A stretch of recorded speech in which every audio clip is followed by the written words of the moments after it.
Good morning friends. Last વિડીયોમાં આપણે જોયું હતું કે જે ડૉક્ટર શર્મા છે તે કહે છે કે જો આપણે મોંની સફાઈ ન કરીએ તો જંતુઓ છે તે આપણા દાંતનું જે ઇનેમલ કોટિંગ હોય તેનો નાશ કરે છે. આગળ આપણે જોઈએ સોનિયા શું કહેશે હવે. Enamel coating what is that? તો સોનિયા પૂછે છે કે ઇનેમલ કોટિંગ તે વળી શું છે? તો ડૉક્ટર શર્મા કહેશે for that you need to understand the construction of our teeth. તો તેના માટે તારે આપણે દાંતની જે રચના હોય તેને સમજવી પડે. અવર ટીથ હેવ 3 લેયર્સ. તો આપણા દાંત છે તે 3 પડના બનેલા હોય છે. The upper most white layer is cold enamel. It is the hardest and strongest part of our body. તો આપણા જે દાંતનું ઉપરનું પડ હોય તેને એનેમલ કોટિંગ કહેવામાં આવે છે. તે સૌથી કઠણ અને મજબૂત આપણા શરીરનો પાર્ટ હોય છે. The second layer is cold dentine. અને જે બીજું પડ હોય તેને ડેન્ટિન કહેવામાં આવે છે. It is slightly yellowish. તે પીળાશ પડતું હોય છે. The inner most layer is called dental pulp. In your molar there was a cavity which now no more exist. અને જે છેલ્લું પડ હોય અંદરનું પડ તેને ડેન્ટલ પલ્પ કહેવામાં આવે છે. તો તારા મોલાર દાંતમાં એક કેવિટી હતી જે હવે નથી તેવું ડૉક્ટર શર્મા કહે છે. તો સોનિયા શું કહેશે? Molar what is it? તો સોનિયા બીજો પ્રશ્ન પૂછે કે મોલાર એટલે શું? તો ડૉક્ટર શર્મા શું કહે છે? It is a kind of teeth. તો તે એક પ્રકારનો દાંત છે. Look at the chart. there are two types of teeth, deciduous teeth also known as milk teeth and permanent teeth. તો કહે છે કે તું આ ચાર્ટ જો તો એમાં દાંતના પ્રકાર વિશે છે. ડેસિડ્યુઅસ દાંત અથવા દૂધના દાંત અને પરમનન્ટ દાંત. તો deciduous teeth are usually 20 in number and they shed one by one after growth. હવે જે ડેસિડ્યુઅસ દાંત હોય છે એટલે કે દૂધના દાંત તેની સંખ્યા સામાન્ય રીતે 20 જેટલી હોય છે અને તે એક પડે અથવા એક ખરે ત્યારબાદ બીજો ઉગે છે. ધેર આફ્ટર અને ત્યારબાદ new permanent teeth come up અને ત્યારબાદ પરમનન્ટ દાંત આવે છે. They are usually 32 in numbers અને તે સામાન્ય રીતે 32ની સંખ્યામાં હોય છે. તો સોને કહેશે yes I also have 32 teeth but they all are not the same. તો સોને કહેશે કે હા મારે 32 દાંત છે પરંતુ તેઓ બધા જ એક સરખા નથી. Dr. Sharma said, they are different in shape, size and functions. They are 4 incisors, 2 canines, 4 premolars and 4 or 6 molar in each jaw. તો ડૉક્ટર શર્મા કહે છે કે તે બધા જ એક સરખા હોતા નથી. તેનો આકાર, કાળ અને કાર્ય અલગ અલગ હોય છે. તો દરેક મોઢામાં જે 4 હોય છે તે ઇન્સિઝર હોય છે.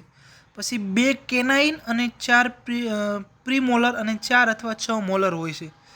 જો જે દાંતના પ્રકાર કહી શકાય તો તે અલગ અલગ હોય છે. જે આ ઇન્સિસર્સ પછી કેનાઇન આ બધા દાંતના પ્રકાર છે. જેમ આપણે દાઢ કહી શકીએ તેમ અલગ અલગ એને દાંતના પ્રકાર કહેવામાં આવે છે. તો સોનિયા શું કહેશે? Can I ask you few question about my friends dental problem. તો સોનિયા પ્રશ્ન પૂછે છે કે શું મારા મિત્રને એક દાંતની સમસ્યા છે તો તેના વિશે હું તમને પ્રશ્ન પૂછી શકું? તો ડૉક્ટર શર્મા કહેશે ઓહ શ્યોર ડિયર, ચોક્કસ તું મને પૂછી શકે છે. Sonia said Pooja one of my classmate slipped off a staircase and she has some fracture teeth. What should she do? તો સોનિયા કહેશે કે મારા ક્લાસમાં એક પૂજા છે જે દાદરા પરથી પડી ગઈ હતી તો તેના દાંત છે તો તૂટી ગયા છે, ફ્રેક્ચર એટલે કે તૂટી ગયા છે. તો તેના માટે શું કરવું જોઈએ? તો ડૉક્ટર શર્મા કહે છે કે well she needs to consult a dentist. After examining her teeth the dentist will suggest the restoration of the teeth with light cured composite filling material. તો ડૉક્ટર શર્મા કહે છે કે તેના માટે તેને ડેન્ટિસ્ટની સલાહ લેવાની જરૂર છે. તો દાંતને તપાસ્યા બાદ જ તેમાં જે કમ્પોઝિટ મટીરિયલ આવે તે ભરવું પડે છે કે નહીં તે તમને બતાવશે. તો શું ને કહેશે કે okay I have another friend name Dhara. She has uneven growth of teeth. Her teeth are not properly grown she feels very impressed at time. Any advice for her. તો સોનિયા બીજો પ્રશ્ન પૂછે કે સારું, મારા એક બીજી મિત્ર છે જેનું નામ છે ધારા, અને તેના દાંત છે તે એક સરખા ઉગેલા નથી, અને તેનો વિકાસ પણ દાંતનો સરખો થયો નથી, અને તેના લીધે તેને ખૂબ જ સંકોચ અનુભવ થાય છે. તો તેના માટે તમારે શું સલાહ છે? તો ડૉક્ટર શર્મા કહે છે, no one should feel impressed about physical deformity. Her problem is called crowding. હવે આપણે શરીરની કોઈ પણ ખોટ ખાપણને લીધે આપણે સંકોચ અનુભવવો જોઈએ નહીં. તેની આ સમસ્યાને ક્રાઉડિંગ કહેવામાં આવે છે. નાવ there is a solution for this problem also. The patient has to go for an orthodontic treatment. The braces will bring her teeth in proper alignment. તો કહે છે કે તેના જે સમસ્યા છે તેનું પણ સમાધાન છે. તેના માટે દર્દીએ ઓર્થોડોન્ટિકનો ઉપચાર લેવો જોઈએ, અને ત્યારબાદ જે બ્રેસ છે તેના દાંતને યોગ્ય કરી દે છે, તે રિંગ પહેરવામાં આવે છે, તેના લીધે દાંત છે તે સરખા થઈ જાય છે. આગળ જોઈએ. Sonia said, should I ask her to see you. શું હું તમને તેને મળવા માટે કહું?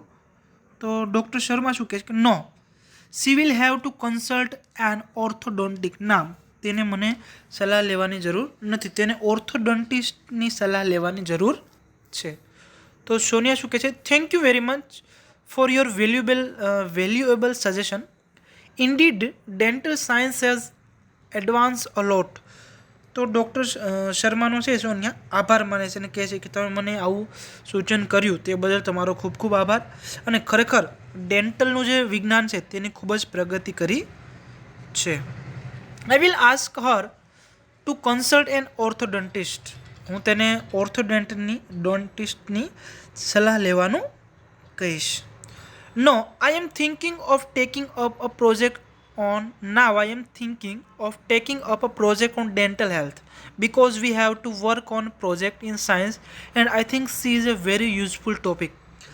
કહે છે કે હવે હું છે તે ડેન્ટલનો એક પ્રોજેક્ટ લેવાની વિચારી રહી છું, કારણ કે અમારે વિજ્ઞાનના જે પ્રોજેક્ટ છે તેની ઉપર કાર્ય કરવાનું છે, અને મને લાગે છે કે આ મારા માટે ખૂબ જ ઉપયોગી સબ્જેક્ટ છે અથવા ટોપિક છે. તો ડૉક્ટર શર્મા શું કહે છે, you can come for guidance for your project if you need. જો તારે પ્રોજેક્ટમાં કોઈ પણ માર્ગદર્શનની જરૂર હોય તો તું મારી સલાહ લઈ શકે છે. તો સોનિયા કહે છે કે it's so nice of you. તે કેટલું સારું કહેવાય. ડૉક્ટર શર્મા કહે છે યુ આર વેલકમ. તો નાઇસ ઓફ યુ એની આગળ થેન્ક યુ પણ હોઈ શકે, તો જ ડૉક્ટર શર્મા છે તે યુ આર વેલકમ કહે.